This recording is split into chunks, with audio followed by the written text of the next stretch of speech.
Question देखे उससे पहले do not wait until the conditions are perfect to begin, beginning makes the conditions perfect. ये याद रखना आप लोगों ने, कंडीशंस जो है आप लोगों को परफेक्ट बनानी होती है, ये याद रखना है आप सभी लोगों ने।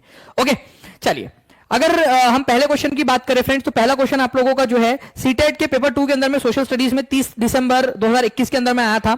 भारत के किस क्षेत्र से होते हुए बौद्ध धर्म तिब्बत पहुंचा था? ठीक है, तो यह क्वेश्चन आप लोगों से पूछा जा सकता है। ओके, तो देखिए फ्रेंड्स, अगर हम लोग यहां पर मैं बात करें तिब्बत कहां है और आप हमारा जो है बुद्धिज्म की बात करें, तो आप लोगों को एक चीज पता होनी चाहिए कि बुद्धिज्म जो है ये इस इलाके में पला बड़ा, उत्तर प्रदेश और बिहार के इलाके में पला बड़ा। और तिब्बत का इलाका कौन सा है? तिब्बत का इलाका आप लोगों का पड़ेगा यहां, इस इलाके के अंदर में, इस पर्टिकुलर इलाके के अंदर में तिब्बत है आप लोगों का। ओके, तो ये आप लोगों का जो है फ्रेंड्स बुद्धिज्म यहां से जा सकता था, बट यहां पर आपको पता है कि हिमालय की श्रृंखला है, ठीक है, बहुत जो है तीनों रेंजेस आपको हिमालय की मिलेंगी यहां पर में।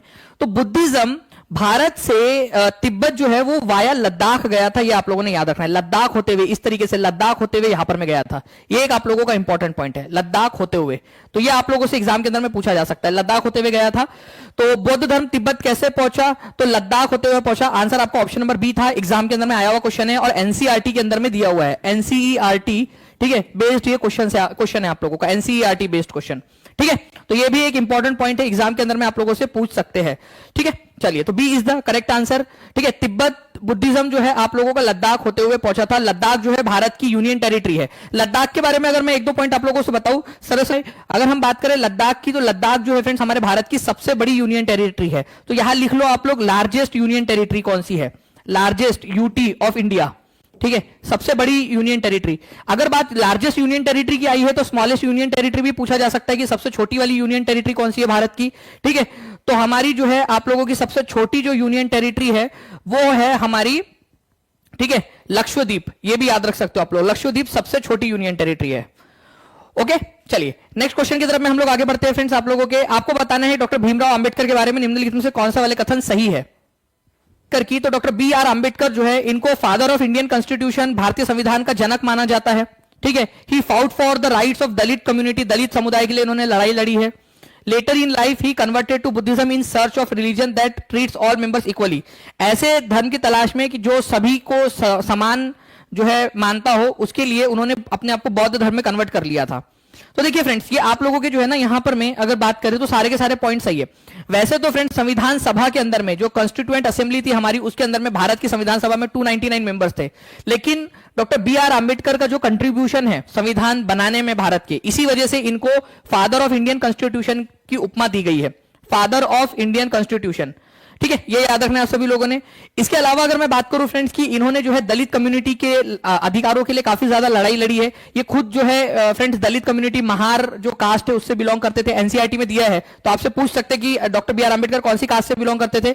इसके अलावा जो है फ्रेंड्स अगर हम बात करेंगे कि अपने बाद के जीवन में, मतलब आखिरी समय में, अपने मृत्यु के 1 साल के अंदर में ही वो जो है फ्रेंड्स याद रखना है बुद्धिज्म के अंदर में कन्वर्ट हो गए थे, ठीक है।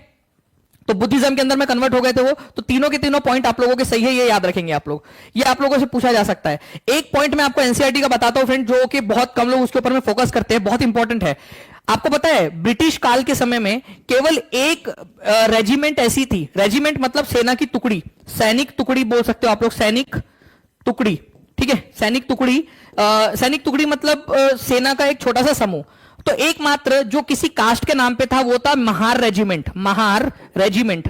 ये महार जो है कास्ट के नाम पर ही रखा गया था, महार रेजिमेंट। एक ही ऐसी थी जो कि किसी कास्ट के आधार पर उसका नाम रखा गया था, ठीक है, महार रेजिमेंट। ये याद रखना आप लोगों ने फ्रेंड्स, ये क्वेश्चन आया था एक बार एग्जाम के अंदर में कि महार रेजिमेंट जो है आप लोगों की मतलब कौन सी वाली एक सैनिक टुकड़ी थी जिसका नाम एक कास्ट के नाम पे रखा गया था। महार रेजिमेंट, अलग अलग नाम आपको दे दिए गए थे, ये याद रखना, एकमात्र थी ये वाली, ठीक है, महार रेजिमेंट, जो कास्ट के नाम पर उसका नाम रखा था, इसी कास्ट के नाम के ऊपर में, ठीक है। उसके बाद में जो है फ्रेंड्स यहां पर में ओके, अगर हम लोग बात करें फ्रेंड्स वॉरेन हेस्टिंग की, ये भी एक इंपॉर्टेंट क्वेश्चन है आप लोगों का, 8th स्टैंडर्ड की एनसीईआरटी में दिया है। वॉरेन हेस्टिंग बंगाल के पहले गवर्नर जनरल बने थे।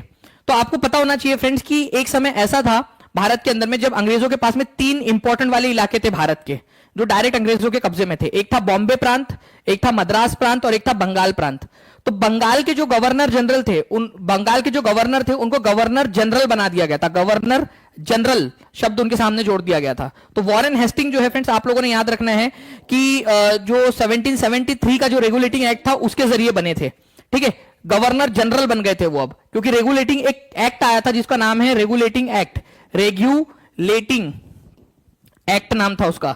ठीक है, 1773, इसके जरिए वो बंगाल के गवर्नर जनरल बन गए थे। वो गवर्नर थे पहले बंगाल के, ठीक है, बंगाल के गवर्नर थे, लेकिन अब उनका नाम बदल के गवर्नर जनरल कर दिया गया था, ये याद रखना है आप लोगों ने। वॉरेन हेस्टिंग 1773 के अंदर में गवर्नर जनरल बन गए थे रेगुलेटिंग एक्ट के तहत।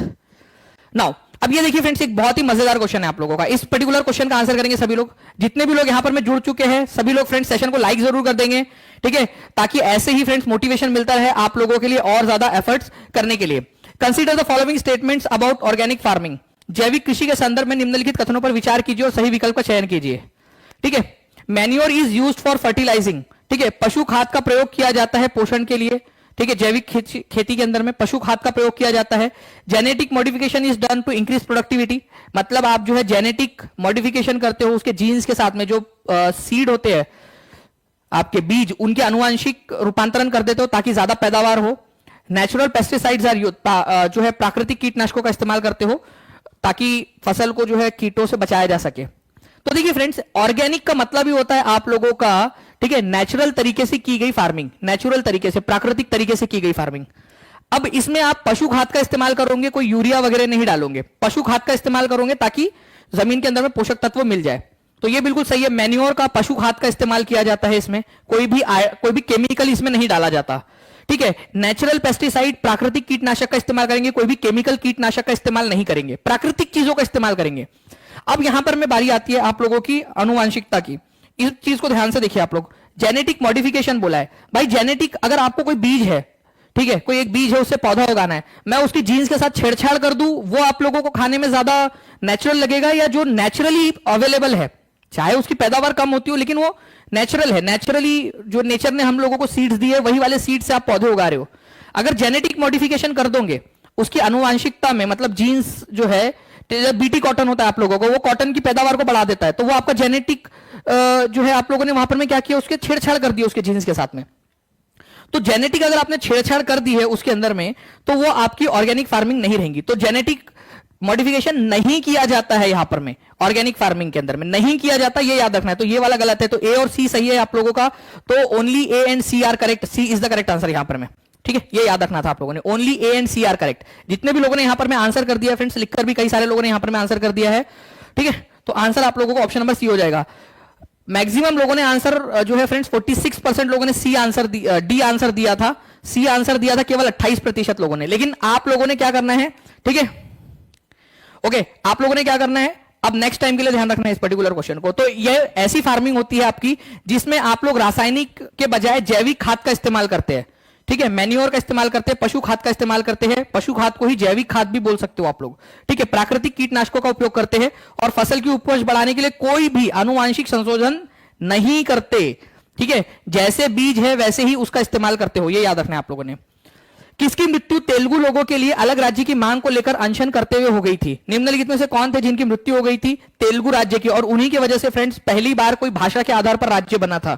ठीक है, तो किसकी मृत्यु हो गई थी, जल्दी जल्दी से बताइए आप सभी लोग।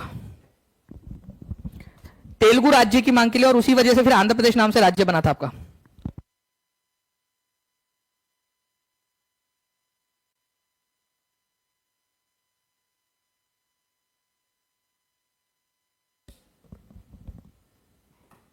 चलिए फ्रेंड्स, तो यहां पर में अगर हम लोग बात करेंगे हमारी, तो यहां पर में तेलुगु लोगों के लिए अलग राज्य की मांग करते हुए, ठीक है, पोट्टी श्रीरामलुलु जो थे उनकी मृत्यु हो गई थी। आंसर आप लोगों का ये हो जाएगा, आप देख सकते हो एनसीईआरटी का रेफरेंस यहां पर मैं आप लोगों को दिया हुआ है। ठीक है, पोट्टी श्रीरामलुलु गांधीयन लीडर थे, गांधीवादी नेता थे। इन्होंने जो है फ्रेंड्स एक लंबा चौड़ा अनशन किया करीब 56 डेज तक, और फाइनली उनकी मृत्यु की सरकार ने सुनी नहीं। जब उनकी मृत्यु हो गई तो उसके बाद में फ्रेंड्स अक्टूबर 1953 के अंदर में फिर आंध्र प्रदेश अलग किया गया मद्रास से, तेलुगु भाषी राज्य बनाया गया आंध्र प्रदेश, और इस तरह से आंध्र प्रदेश आपका पहला राज्य बन गया था जो भाषा के आधार पर बना था। ठीक है, ओके, नेक्स्ट पॉइंट की तरफ में आगे बढ़ते हैं friends. Read the statements and choose the correct option from the given alternatives. ठीक है, equator is a very important reference point on globe. Globe के ऊपर में इक्वेटर एक बहुत ही इंपॉर्टेंट वाला आप लोगों का रेफरेंस पॉइंट है इक्वेटर के ऊपर में। ठीक है, क्या ये बात आप लोगों की सही है? ठीक है। इक्वेटर जो है वो अर्थ को दो भागों में बांट देता है, उत्तरी गोलार्ध और दक्षिणी गोलार्ध में। ये भी बताना है आप लोगों ने इनमें से कौन सा वाला सही है आपका। ठीक है, जल्दी जल्दी से बताइए इस पर्टिकुलर क्वेश्चन का आंसर क्या होगा आप लोगों का। तो देखिए फ्रेंड्स, अगर मैं बात करूं आपसे सबसे पहले इस क्वेश्चन की, तो इस क्वेश्चन को आप लोगों ने क्या करना है, आप लोगों ने, ठीक है, आपने इस क्वेश्चन के अंदर में ये देखना है कि पहले ए और आर सही है या नहीं। तो इक्वेटर एक इंपॉर्टेंट रेफरेंस पॉइंट है ग्लोब के ऊपर में। जो इक्वेटर है बीचों बीच के अंदर में है, इंपॉर्टेंट वाली लाइन है। इक्वेटर से कई बार गिनते कि इक्वेटर से कितनी दूरी है किसी एक प्लेस की। तो इक्वेटर एक बहुत ही इंपॉर्टेंट विषुवत वृत्त या विषुवत रेखा एक इंपॉर्टेंट वाली लाइन है आपकी। ए सही है। इक्वेटर जो है उत्तरी और दक्षिणी गोलार्ध में डिवाइड कर देता है, ये भी सही है। इस तरीके से बीच में है, उत्तरी गोलार्ध और दक्षिणी गोलार्ध में डिवाइड करता है।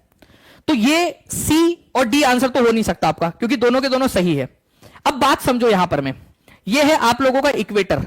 इसने क्या किया है, हमारी पृथ्वी को दो भाग में बांट दिया है, मान लीजिए, ठीक है, उत्तरी गोलार्ध और दक्षिणी गोलार्ध के अंदर में। ये उत्तरी गोलार्ध है, नदर्न हेमिस्फीयर, और ये सदर्न हेमिस्फीयर।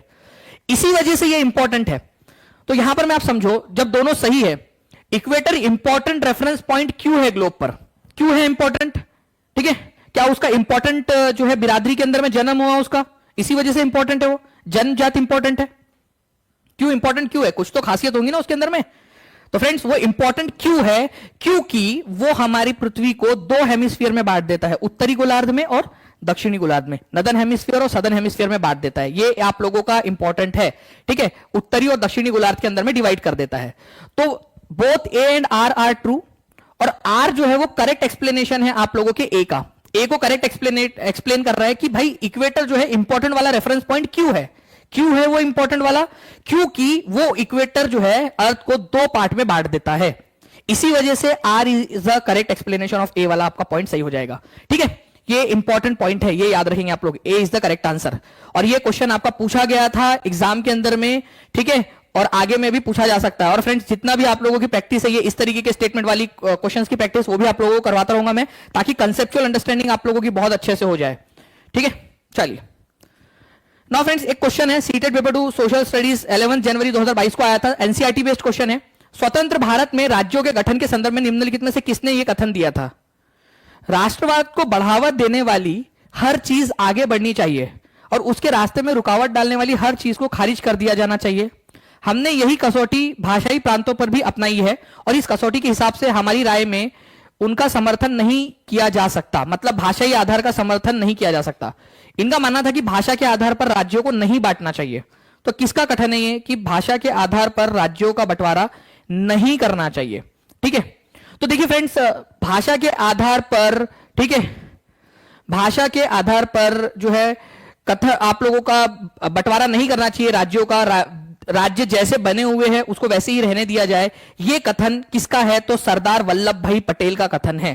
ठीक है, 49% लोगों ने आंसर जो है फ्रेंड्स, 50% है अभी यहां पर में फिलहाल में जो लोगों ने आंसर ए लगाया है, और केवल 22% लोग थे जब मैंने आंसर बताने के पहले, जब आंसर आप लोगों ने डी लगाया था। मैं आपको बता दूं, सरदार वल्लभ भाई पटेल का है ये कथन। वो भाषाई आधार पर राज्यों के विभाजन के पक्ष में नहीं थे। उनका मानना था कि भाई भाषा के आधार पर अगर हम लोग भारत को बांट देंगे कि मराठी भाषी अलग, गुजराती भाषी अलग, ठीक है, तेलुगु भाषी अलग, तमिल भाषी अलग, कन्नड़ भाषी अलग, अलग अलग राज्य बांट देंगे हम लोग, तो देश जो है वो क्या हो जाएगा फ्रेंड्स, एकता के रूप में, राष्ट्रवाद के रूप में आगे नहीं बढ़ पाएगा। देश के अंदर में कभी भी नेशनलिज्म की भावना, एकता की भावना इकट्ठा नहीं हो पाएंगी। तो हमारे हिसाब से भाषाई आधार का समर्थन नहीं करना चाहिए। किसका कथन था? सरदार वल्लभ भाई पटेल का कथन था। एनसीईआरटी में दिया हुआ है, एग्जाम में पूछा गया है, हो सकता है कभी भी आप लोगों से आगे में भी पूछ ले। ठीक है, इंपॉर्टेंट पॉइंट है, सरदार वल्लभ भाई पटेल का कथन है। ठीक है, एक बार चाहो तो इसको पढ़ लो आप लोग अपने मन में, और ये सरदार वल्लभ भाई पटेल का कथन था, ये याद रख लो, ताकि कभी भी, ठीक है, 100 साल बाद आप लोग जब कभी मान लो कोई अपने पोते पोतियों को पढ़ा रहे हो, तब भी आपको ये याद आ जाए कि किसका कथन था करके। ठीक है, चलिए, तो आंसर जो है फ्रेंड्स यहां पर में आप लोगों का डी होगा, यहां पर में इसको करेक्शंस कर लेना आप लोग। ठीक है, D is the correct answer आप लोगों का, सरदार वल्लभ भाई पटेल। ठीक है, सरदार वल्लभ भाई पटेल ने यह कहा था आप लोगों का। नाउ फ्रेंड्स, संविधान सभा की प्रारूप समिति के अध्यक्ष कौन थे? संविधान सभा की, यह भी एक इंपॉर्टेंट क्वेश्चन है आपका, संविधान सभा की प्रारूप समिति। अब ये प्रारूप समिति है क्या? तो देखिए, संविधान सभा जो है फ्रेंड्स, ये बहुत बड़ी सभा थी। इसके अंदर में 299, ठीक है, एनसीईआरटी के अंदर में जो है लगभग लिखा हुआ है आप लोगों का 300, लेकिन टू बी स्पेसिफिक 299 थे। वो आप लोगों को जो समझाने के लिए लगभग 300 बोला है उसने। 299 लोग थे संविधान सभा में। अब इतने सारे लोगों को अलग अलग कमिटीज में बांटा गया था, ठीक है, ताकि सब, जैसे मान लीजिए आपके घर में बिरयानी बनानी है तो अलग अलग छोटे छोटे ग्रुप में बांट दिया। मान लो कि आपके आपके दादी जी के, ठीक है, मान लेते हैं कि 14 बच्चे थे, ठीक है, तो आपने क्या किया, बिरयानी बनानी है, सब बहुए हैं, तो आप क्या सबको एक ही साथ काम पे लगा दोगे? चावल चुन रहे तो चावल ही चुन रहे हैं, मिर्ची काट रहे तो मिर्ची ही काट रहे। भाई अलग अलग काम में बांट दो उनको, ठीक है, मिल बांट के करेंगे काम। तो संविधान सभा ने भी वही किया, अलग अलग जो है ग्रुप्स बना दिए थे। तो एक कमेटी थी जिसका नाम था प्रारूप कमेटी, ड्राफ्टिंग कमेटी, जो संविधान बन रहा है उसको अरेंज करने का काम था उसका। और बहुत ही इंपॉर्टेंट काम था ये फ्रेंड्स, डॉक्टर B.R. अंबेडकर की अध्यक्षता में ये दिया गया था। प्रारूप समिति में टोटल 7 लोग थे, 7 मेंबर्स थे। ये आप लोगों के हाई लेवल एग्जाम्स के लिए याद रखना है आप लोगों ने, 7 मेंबर्स थे प्रारूप समिति के, ठीक है, ओके। तो B.R. अंबेडकर इस समिति के अध्यक्ष थे, ये याद रखना है आप सभी लोगों ने। Now doctor B.R. अंबेडकर जो है फ्रेंड्स संविधान सभा में, एक मैं आप लोगों को पॉइंट बताना चाहता हूं, एक एक्स्ट्रा पॉइंट, ठीक है, एक्स्ट्रा, ठीक है, एक्स्ट्रा करके एक पॉइंट आप लोग लिख लेंगे यहां पर। मैं आप लोगों का डॉक्टर B.R. अंबेडकर कौन से प्रांत से जो है चुनकर गए थे संविधान सभा में? तो संविधान सभा में ये बॉम्बे प्रांत से गए थे, ये याद रखना है आप लोगों ने, बॉम्बे। शुरुआत में ये बंगाल से गए थे, बंगाल से, लेकिन जब पाकिस्तान और इंडिया का बंटवारा हो गया तो जिस हिस्से से वो चुनकर गए थे उस हिस्से, वो हिस्सा चला गया पाकिस्तान में, पूर्वी पाकिस्तान में, तो उनका वापस से चुनाव हुआ था बॉम्बे प्रांत से, और आखिरी में वो बॉम्बे प्रांत से चुनकर गए थे। तो ये क्वेश्चन आता है कि डॉक्टर B.R. अंबेडकर कौन से प्रांत से संविधान सभा में गए थे? तो कौन सा प्रांत था? वो बॉम्बे प्रांत था, ठीक है। खान अब्दुल गफ्फार खान पश्तून नेता थे। ये आप लोगों को बता दूं फ्रेंड्स, ये आप लोगों का जो है TRE के अंदर में भी आया हुआ क्वेश्चन है, 2.0 के अंदर में, ठीक है। ये क्वेश्चन आप लोगों का जो है BPSC PCS में आ चुका है, आप लोगों का CTET में आ चुका है, और बहुत सारी और भी डिफरेंट एग्जाम्स है जिसके अंदर में क्वेश्चन आप लोगों से पूछा जा चुका है। तो आगे में भी पूछे जाने की संभावना है फ्रेंड्स। खान अब्दुल गफ्फार खान जो है ये आपके पश्तून नेता थे, ये तो याद रखना, पश्तून जाति के नेता थे, ठीक है, नॉर्थ वेस्ट फ्रंटियर प्रोविंस में, सीमांत, उत्तर पश्चिमी सीमांत प्रांत में। अब ये उत्तर पश्चिमी सीमांत प्रांत कहां है सर? हमने उत्तर प्रदेश सुना है, बिहार सुना है, ठीक है, मध्य प्रांत सुना है, बॉम्बे प्रांत सुना है, ये उत्तर पश्चिमी सीमांत प्रांत कहां पर में है? तो ध्यान से देखो आप लोग, यहां पर में ये भारत है आज का, मान लो हमारा, तो ये आज का जो पाकिस्तान है ना, कश्मीर के इधर साइड वाला जो एरिया है, पाकिस्तान का ऊपर वाला हिस्सा, ठीक है, ये वाला हिस्सा जो है friends North West Frontier Province, उत्तर पश्चिमी सीमांत प्रांत इसको कहा जाता था। अंग्रेजों ने इसका नाम क्या रखा था? उत्तर पश्चिमी सीमांत प्रांत, उत्तर पश्चिमी सीमांत प्रांत, ये याद रखना आप लोगों ने, उत्तर पश्चिमी सीमांत प्रांत, ठीक है। और खान अब्दुल गफ्फार खान यहां से बिलोंग करते थे, तो ये हिस्सा पाकिस्तान में चला गया था। इसी वजह से भी ये बहुत ज्यादा नाराज थे, क्योंकि ये चाहते थे कि इंडिया पाकिस्तान अलग ना हो, ठीक है, एक ही रह करके, और इन्होंने आखिरी तक विरोध किया इस चीज का, बंटवारे का। इनको जो है फ्रेंड्स बादशाह खान के नाम से भी जाना जाता था, बादशाह खान के नाम से, ठीक है, बादशाह खान के नाम से जाना जाता था इनको। इनको इसी वजह से friends, North West Frontier province की वजह से ही इनको सीमांत गांधी के नाम से जानते हो आप लोग। सीमांत गांधी क्यों कहते हैं इनको? ठीक है, इसी वजह से कहते हो आप लोग, क्योंकि ये सीमांत प्रांत से बिलोंग करते थे, तो सीमांत गांधी इनको कहा जाता है, फ्रंटियर गांधी, ठीक है, ये फ्रंटियर गांधी, फ्रंटियर गांधी इनको कहते हैं आप लोग, इसी वजह से। ओके, देखा लिंक बन गई आप लोगों की, फ्रंटियर गांधी के नाम से इनको जानते हैं क्योंकि नॉर्थ वेस्ट फ्रंटियर प्रोविंस से बिलोंग करते थे। तो ए इज द करेक्ट आंसर। तो आप लोग देख सकते हो एनसीईआरटी का पूरा आप लोगों के लिए लगा दिया है, ठीक है। इसका श्रेय जो है फ्रेंड्स यहां पर में जाता है आभा जी को जाता है, यहां पर में उन्होंने एनसीईआरटी का आप लोगों के लिए यहां पर में पूरा अरेंज किया, हिंदी और इंग्लिश दोनों के अंदर में, ठीक है। पूजा मैम है आपकी जो आप लोगों के लिए टेस्ट बना रही है, तो पीछे से कंटिन्यूअसली फ्रेंड टीम आप लोगों के लिए पूरी की पूरी मेहनत कर रही है, तो उनके लिए यार एक लाइक तो आप लोगों का बनता ही है यहां पर में। देखिए फ्रेंड्स, अगर मैं बात करूं खान अब्दुल गफ्फार खान की, उत्तर पश्चिमी सीमांत प्रांत से बिलोंग करते थे, एनसीईआरटी का पॉइंट है ये, ठीक है, एनसीईआरटी का पॉइंट है। पश्तून नेताओं के प्रमुख थे ये, पश्तून व्यक्ति थे, बादशाह खान के नाम से जाना जाता था, खुदाई खिदमतगार नाम से संगठन चलाते थे, ठीक है, ये याद रखना आप लोगों ने। और इन्होंने भारत के विभाजन का विरोध किया था, खिलाफ थे ये भारत के विभाजन के, ठीक है, ये भी याद रखना है आप सभी लोगों ने, ठीक है। चलिए, इंपॉर्टेंट वाले पॉइंट्स थे आप लोगों के जो मैंने आप लोगों के साथ में डिस्कस किया। तो जो एक एक पॉइंट मैं आप लोगों के साथ में डिस्कस कर रहा हूं वो आपके एग्जाम पॉइंट ऑफ व्यू से बहुत ज्यादा इंपॉर्टेंट है। मुस्लिम लीग द्वारा किस दिन को प्रत्यक्ष कार्रवाई दिवस के रूप में घोषित किया गया था?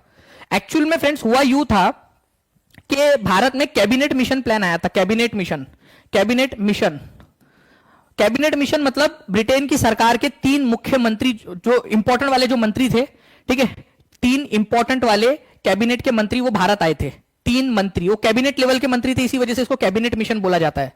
ये आए थे 1946 में। इन्होंने पाकिस्तान की जो मांग थी उसको अस्वीकार कर दिया था, बोला था कि पाकिस्तान नहीं बनेगा। उससे मुस्लिम लीग गुस्सा हो गई और उन्होंने प्रत्यक्ष कार्रवाई दिवस की घोषणा कर दी कि भाई इस दिन हम डायरेक्ट एक्शन करेंगे, मतलब दंगे फसाद और जो है बाइकआउट वगैरह का काम किया जाएगा। तो 16 अगस्त 1946 को यह काम किया गया था, ये याद रखना आप लोगों ने, ये इंपॉर्टेंट पॉइंट है आप लोगों का।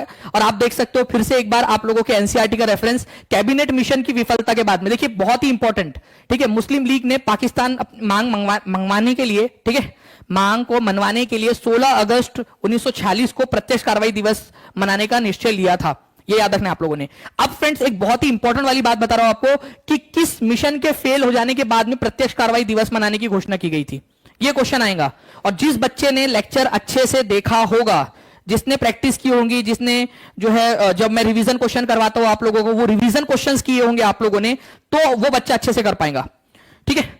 तो इसी वजह से पूरा लेक्चर ध्यान से देखना है आप सभी लोगों ने कि कैबिनेट मिशन जो है फ्रेंड्स आप लोगों का 16 कैबिनेट मिशन के फेल हो जाने के बाद में ही 16 अगस्त 1946 को डायरेक्ट एक्शन डे मुस्लिम लीग ने मनाया था, ऑल इंडिया मुस्लिम लीग ने, ठीक है। Important question. नाउ फ्रेंड्स एक क्वेश्चन है आपका, प्रीवियस ईयर का एक क्वेश्चन दिसंबर 2019 में आया था, लेकिन एनसीईआरटी बेस्ड ज्योग्राफी का क्वेश्चन है और काफी इंटरेस्टिंग सा क्वेश्चन है। बताइए इसका आंसर क्या होगा, सभी लोग ध्यान से पढ़ेंगे इसको। Day to day change in the atmosphere. देखिए फ्रेंड्स आपको बताना चाहूंगा कि वेदर का मतलब होता है आप लोगों का, ठीक है, जो मौसम होता है उसका मतलब होता है दिन प्रतिदिन या जो आप लोगों का प्रति घंटे में जो बदल जाता है यहां पर में, ठीक है। जैसे कि मान लीजिए कि अभी मौसम शांत था और अचानक से जो है आपका यार हंस दिया, यहां पर में किसी का यार जो है पगला हो गया, आपके किसी ने उसको बहुत अपने जोक भेज दिया उसको, ठीक है, और वो हंसने लगा जोर जोर से, तो मेरा यार हंस रहा है, बारिश की जाए वाला, और बारिश हो गई। तो मौसम में परिवर्तन हुआ अभी वो, ठीक है, मौसम में परिवर्तन हुआ है वो आप लोगों का। लेकिन क्लाइमेट क्या होता है, क्लाइमेट जो है फ्रेंड्स एवरेज वेदर कंडीशन होती है। मतलब मान लो कि तुम्हारा यार जो है वो परमानेंटली पागल है, हंसता ही रहता है, बारिश होती रहती है, मतलब बारिश ही बारिश होती है, ठीक है, मैक्सिमम टाइम बारिश होती रहती है, एवरेज वेदर कंडीशन ही वहां की बारिश वाली है, तो हम बोल सकते हैं वहां का रेनी क्लाइमेट है, ठीक है। लेकिन आप जो है फ्रेंड्स सूखे सूखे हो, ठीक है, जैसे कि मान लीजिए मैक्सिमम लड़के हैं हमारे यहाँ पर, जॉब नहीं लगी उन लोगों को, तो उनकी भाई उनका यार भी नहीं हंस रहा, रो भी नहीं रहा, कोई है ही नहीं उनका, ठीक है, तो भाई बारिश ही नहीं हो रही, ठीक है। तो ये याद रखना है आप लोगों ने कि अगर इस तरीके से है आपका, जहां बारिश होती ही नहीं, सूखा रहता है, एवरेज वेदर कंडीशन जो है वहां पर में ड्राई है, तो यहां पर में आप लोगों का क्या रहेगा, ठीक है, वार्म क्लाइमेट रहेगा आपका, गर्मी वाला क्लाइमेट। तो क्लाइमेट जो है वो एवरेज वेदर कंडीशन। अब मान लो कि रेगिस्तान है, ठीक है, ओके, रेगिस्तान है और पल भर के लिए वहां पर में बारिश आ गई, ठीक है, तो क्या आप बोलोगे वहां पर में क्लाइमेट चेंज हो गया? नहीं, आप बोलोगे वेदर चेंज हुआ, क्योंकि अचानक डे टू डे मतलब थोड़े बहुत समय के लिए बारिश आ गई, तो वेदर चेंज हुआ है वो, ठीक है। तो वेदर जो है वो डे टू डे या आवर टू आवर जो चेंजेस होते हैं वो होता है आप लोगों का, उसको मौसम बोलते हैं। जो जलवायु होती है वो लंबे समय के लिए होती है आप लोगों की, ठीक है, जलवायु लंबे समय के लिए होती है, ओके शोएब, ठीक है। तो ये थोड़ा सा याद रखेंगे आप लोग फ्रेंड्स कि climate refers to day change in the atmosphere, नहीं, ये आप लोग इसको मौसम बोलते हो, आप लोग इसको क्या बोलते हैं, वेदर बोलते हो आप लोग, वेदर, ठीक है। क्लाइमेट जो है वो एवरेज कंडीशन होती है आपकी, क्लाइमेट, ठीक है। ये क्लाइमेट जो होता है किसी भी जगह का, जलवायु जो होती है वो केवल अल्टीट्यूड और रिलीफ से डिसाइड होती है, ऊंचाई और उच्चावच से निर्भर करती है। ऐसा नहीं है फ्रेंड्स आप लोगों का, क्लाइमेट जो होता है काफी सारी चीजों के ऊपर में निर्भर करता है। क्लाइमेट डिपेंड करता है आप लोगों का कि आपकी समुद्र से दूरी कितनी है, कितनी ऊंचाई पर वो जगह है, कितनी ऊंचाई के ऊपर में है, वहां पर में रिलीफ कैसा है, मतलब कि स्लोप कैसा है, ऐसा ढलान है या सपाट प्लेन है, ठीक है, वो डिपेंड करता है वहां पर में। वहां की टोपोग्राफी कैसी है, वहां नदियां वगैरह बहती है या वहां जंगल है या नहीं, ठीक है, क्या वहां रेगिस्तानी इलाका है, उन सारी चीजों के ऊपर में डिपेंड करता है आप लोगों का क्लाइमेट। क्लाइमेट बहुत सारी चीजों पर डिपेंड करता है, केवल और केवल आप लोगों का यहां पर में ऐसा नहीं है कि क्लाइमेट ऊंचाई पर और रिलीफ कैसा है, मतलब कि उच्चावच मतलब आपका ढलान कैसी है उस पर डिपेंड करता है, ऐसा नहीं है। और भी बहुत सारी चीजें हैं, समुद्र से दूरी भी एक बहुत बड़ा फैक्टर है क्लाइमेट का, समुद्र के पास होने की वजह से कई बार बारिश वगैरह वाला मौसम ज्यादा बन जाता है, ठीक है। तो दोनों के दोनों आप लोगों के गलत पॉइंट है, तो आंसर आप लोगों को हो जाएगा both are false, both A and B are false. Important है, एग्जाम के अंदर में आप लोगों से पूछ सकते हैं, ठीक है। चलिए नेक्स्ट पॉइंट की तरफ में यहां पर हम लोग आगे बढ़ते हैं फ्रेंड्स। आप लोगों को बता दूं कि हमारे भारत का अगर हम लोग बात करेंगे कि जलवायु कैसी है, देखो मौसम जो है फ्रेंड्स वो तो आप लोगों का दिन प्रतिदिन और हमेशा जो है ऊपर नीचे होता ही रहता है आप लोगों का, ओके। लेकिन फ्रेंड्स अगर मैं आप लोगों से बात करूं कि भारत की एवरेज जो कंडीशन है, वेदर कंडीशन है वो कैसी है, तो मॉनसून वाली है। मॉनसून, भारत में मॉनसून टाइप का क्लाइमेट है, ये बहुत ही इंपॉर्टेंट वाला पॉइंट है आपका, ठीक है। मॉनसून शब्द जो है फ्रेंड्स ये अरब भाषा का, अरेबिक लैंग्वेज का शब्द है। ये मौसम नाम का एक शब्द है जिसका मतलब ही होता है सीजन, उससे लिया गया है मॉनसून। अरेबिक वर्ड है, अरब भाषा का, अरबी भाषा का शब्द है मौसम, उससे मॉनसून शब्द आया है। और हमारे भारत का जो क्लाइमेट है वो मॉनसून टाइप का है, ठीक है। कभी भी कहीं पे भी कुछ भी बारिश होती रहती है इसी वजह से, ठीक है। नाउ ये चीज आप लोगों की इंपॉर्टेंट है, ये याद रखेंगे आप सभी लोग। अब कुछ जो है फ्रेंड्स यहां पर मैं कहां पर मैं कैसा वाला जो है आपका क्लाइमेट रहता है उसके बारे में एक क्वेश्चन आपका है। बीकानेर में, मुंबई में, मॉनसून में और द्रास में जोड़ियां लगानी है आप लोगों ने कि कहां पर में कैसा वाला क्लाइमेट रहता है आप लोगों का, ठीक है।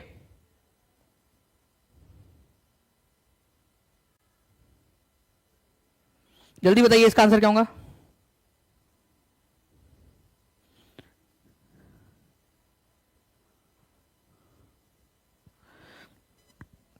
आयुषा सिन्हा एनआईओएस डीएलएड से हो, बीएड फर्स्ट ईयर में हो, तो देखिए बीएड जो है ना वो कंप्लीट चाहिए आपका एस्टेट के लिए।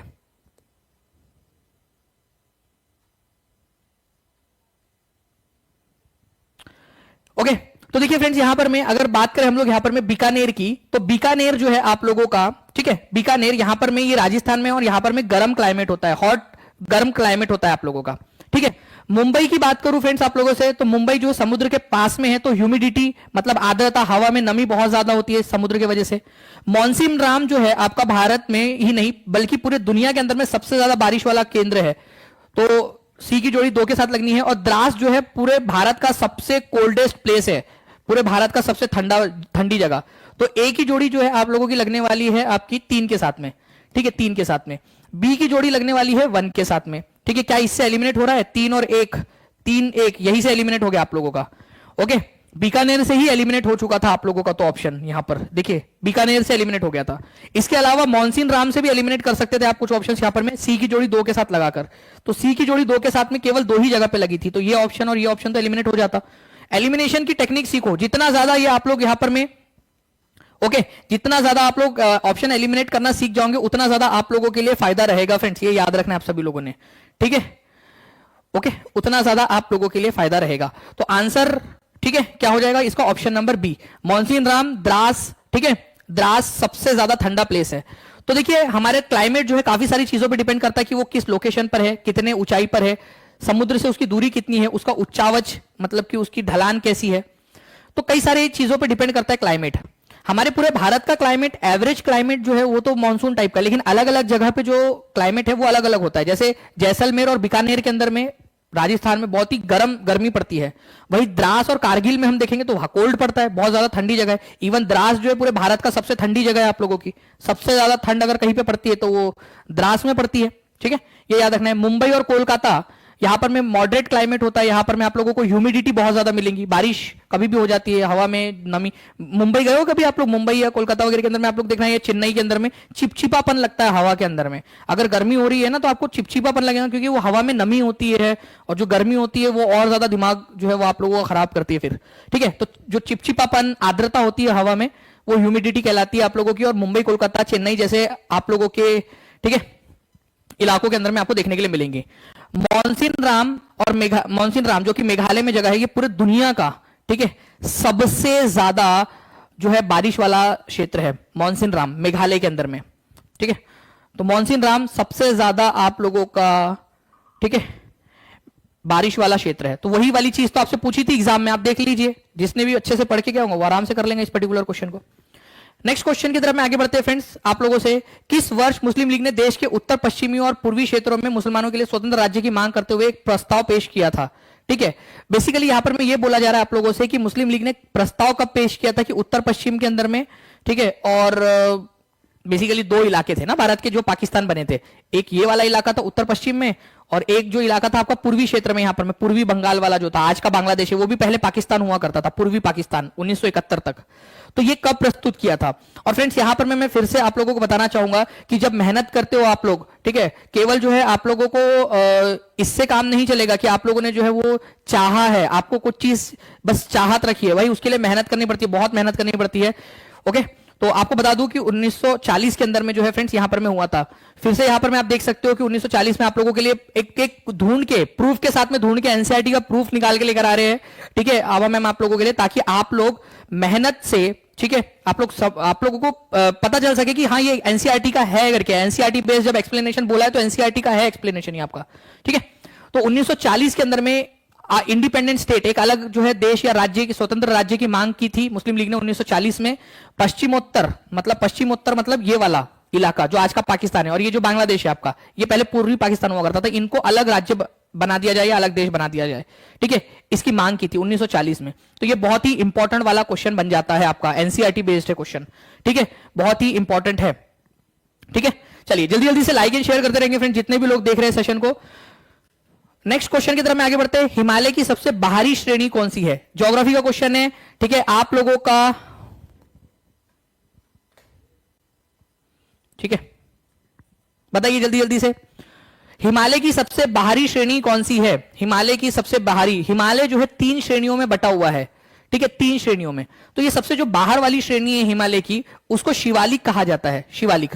आप लोगों को मैं 3 जो है श्रेणियां दे रहा हूं, आप लोग मुझे बताएंगे कि कौन सी वाली श्रेणी कौन सी है। पहला नंबर पे उत्तर में, फिर मिडल में है, और फिर सबसे बाहर में है, ठीक है। चलो 1 2 3 बताते जाओ यहां पर में कि कौन, इसका नाम क्या क्या है, क्योंकि एग्जाम के अंदर में पूछा जा सकता है।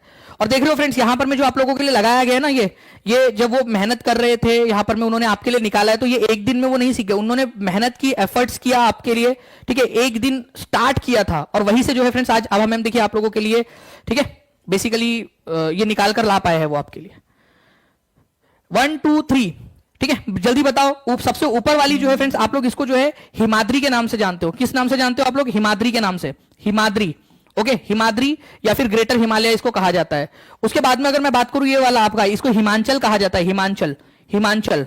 और ये आप लोगों का है शिवालिक, शिवालिक, ठीक है। अगर उत्तर से दक्षिण की तरफ में बोले आप लोगों से, तो क्या आप लोग आंसर लगा पाओगे? उत्तर से दक्षिण की तरफ में जब भी आप लोगों से बोला जाएगा, बिल्कुल आप लोग लगा पाओगे। यहां पर में उत्तर से दक्षिण की तरफ में लगाना है तो आप लोग बिल्कुल लगा पाओगे अभी, ठीक है। अच्छा, मैं आपसे दक्षिण से उत्तर की तरफ में बोलूं लगाने के लिए, जो तो लगा पाओगे आप लोग? बिल्कुल, वो भी आप लोग लगा पाओगे। तो आंसर इसका ऑप्शन नंबर डी हो जाएगा फ्रेंड्स। देखिए, शिवालिक, बीच में हिमांचल रेंज है, और फिर हिमाद्री है आप लोगों की, ठीक है। ऑर्गेनिक फार्मिंग के बारे में क्वेश्चन है आप लोगों का, बताइए ऑर्गेनिक फार्मिंग के बारे में इनमें से क्या सही है आप लोगों का?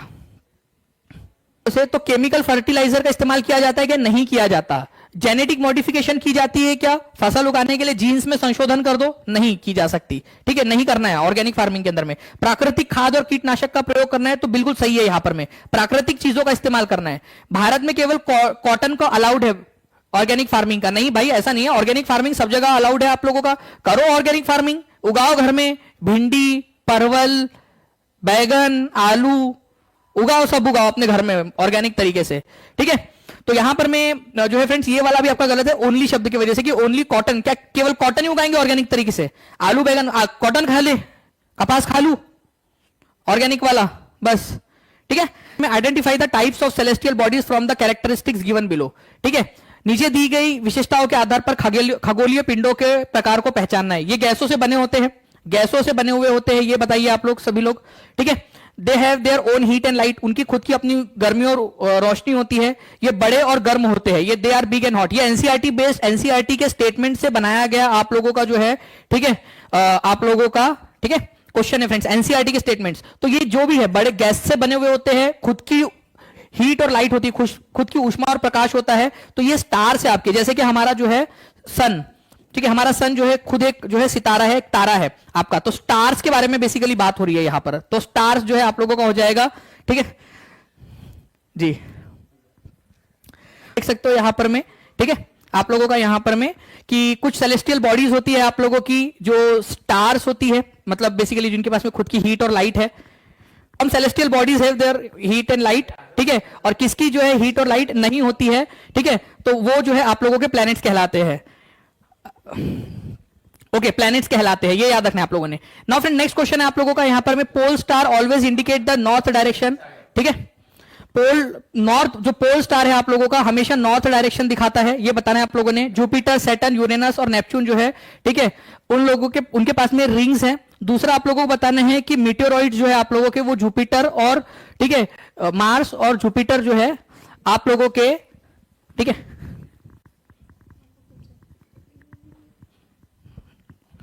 तो मार्स मीटियोरॉइड जो है वो आप लोगों के मार्स और जुपिटर के बॉर्डर के जो है उनके उल्कापिंड के बीच में पाए जाते हैं, मतलब मंगल और बृहस्पति के बीच में। तो देखिए यहां पर मैं पोल स्टार जो है फ्रेंड्स हमेशा आप लोगों का नॉर्थ डायरेक्शन दिखाता है, ये तो बिल्कुल सही है। ठीक है, अगर मैं आप लोगों को बताऊं तो पोल स्टार जो है आपका जो एक चमकीला सा तारा है, सप्तऋषि तारा मंडल की मदद से हम लोग उसको पहचान भी सकते हैं। ठीक है, ये आप लोगों के जो 7 तारे हैं, इनमें नीचे वाले जो तारे हैं आप लोगों के, ठीक है, उनको उनकी मदद से जो नीचे वाले तारे हैं इनसे अगर आप ऐसी जोड़ी लगाओगे तो यहां पर आपको नॉर्थ स्टार दिखेगा, जिसको पोल स्टार कहते हैं हम लोग, और हमेशा नॉर्थ डायरेक्शन दिखाता है। बिल्कुल सही है। जुपिटर, सैटर्न, यूरेनस और नेपच्यून जो बाद के आप लोगों के 4 ग्रह है, ठीक है, पहले 4 ग्रह के पास में रिंग्स नहीं है, इनर प्लैनेट इनको कहा जाता है। बाद वाले 4 ग्रहों के पास में जो है आप लोगों का क्या है, रिंग्स है। ठीक है, छल्ले है उनके पास में, जैसे आपकी रिंग्स होती है वैसे उनके पास में छल्ले है। जैसे शनि ग्रह का छल्ला जो है वो बहुत ज्यादा ब्राइट और विजिबल है आपको, तो ये आप लोगों का बिल्कुल सही है।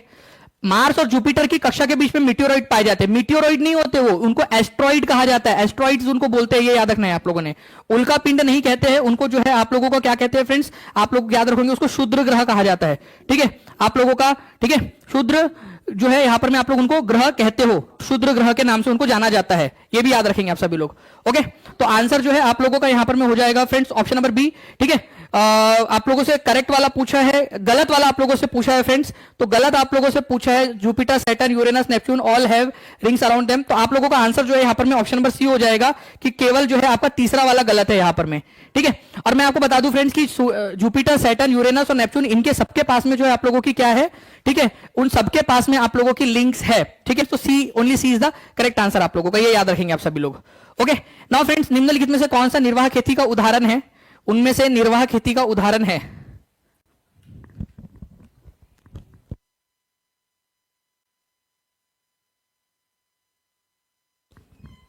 जी, तो निम्नलिखित में से कौन सा निर्वाह खेती का उदाहरण है। निर्वाह खेती, देखिए फ्रेंड्स यहां पर में शब्द में ही है निर्वाह। निर्वाह का मतलब क्या होता है ये समझने की कोशिश कीजिए आप लोग।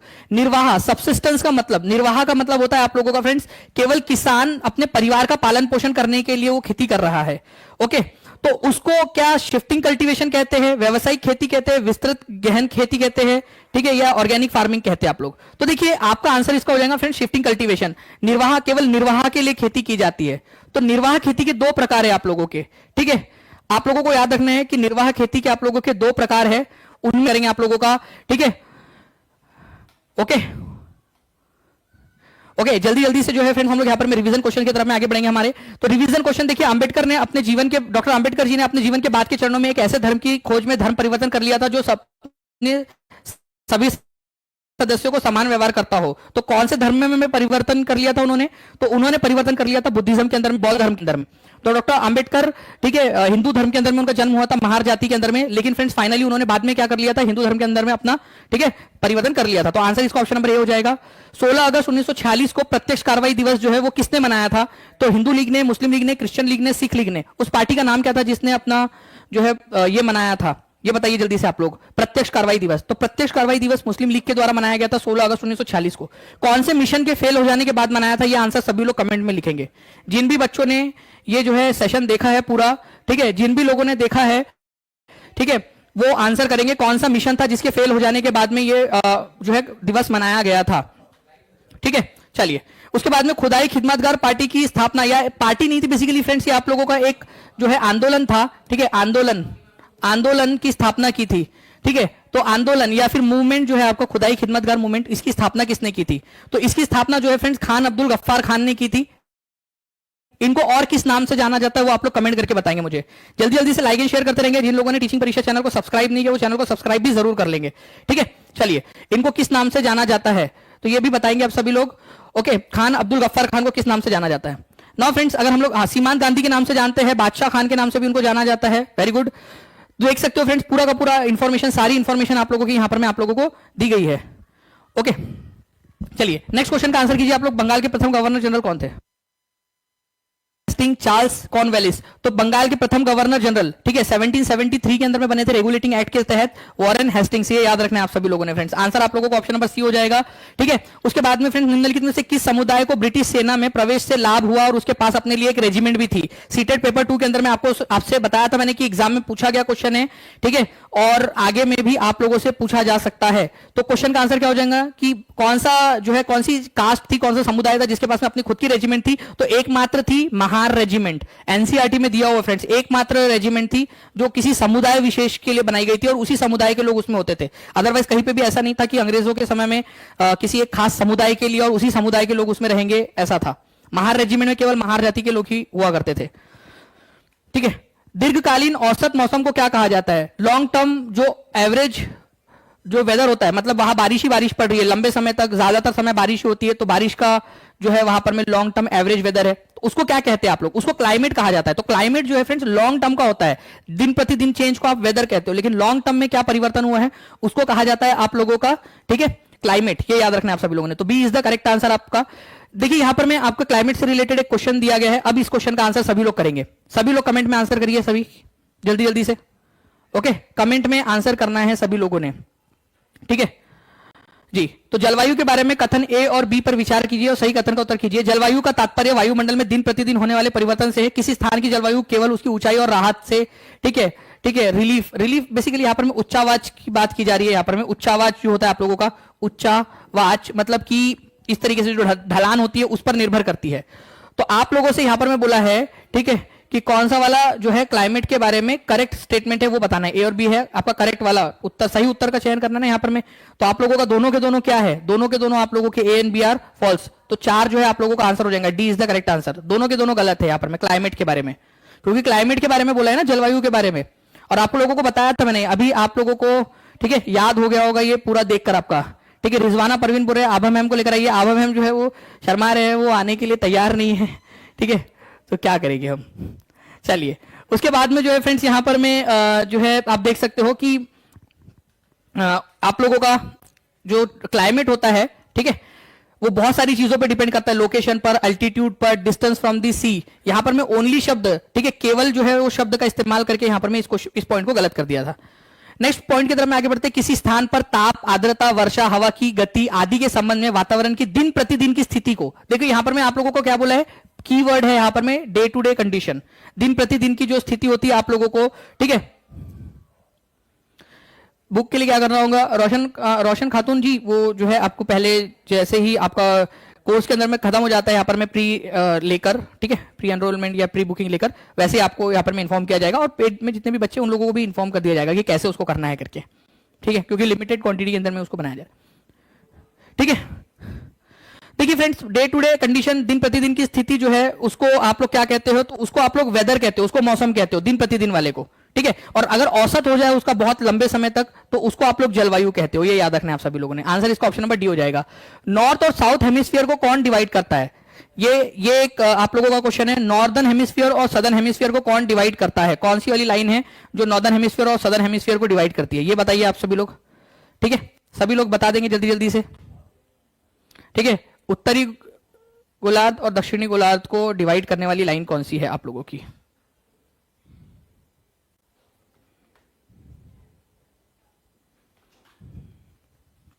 जी, तो देखिए फ्रेंड्स, उत्तरी गोलार्ध और दक्षिणी गोलार्ध को इक्वेटर आपका डिवाइड करता है, ये याद रखना है आप लोगों ने। ये आप देख सकते हो यहाँ पर में उत्तरी गोलार्ध और दक्षिणी गोलार्ध, ये एक इमेजिनरी लाइन है जो बिल्कुल बीचों बीच में से हम लोगों ने बनाई है, ठीक है। हिमालय की कितनी श्रेणियां हैं? ये भी एक क्वेश्चन बन सकता है आप लोगों का कि हिमालय की कितनी श्रेणियां हैं, ठीक है। पीयू जी, एक बार जो नंबर है उसके ऊपर में आप कॉल करके जानकारी ले सकते हो, उस पर आपको सारी जानकारी मिल जाएगी, ओके। तो आंसर जो है फ्रेंड्स यहां पर में हो जाएगा तीन श्रेणियों के अंदर में तीन। और कौन कौन सी श्रेणी है वो उत्तर से दक्षिण की तरफ में आप लोग लगा सकते हो क्या?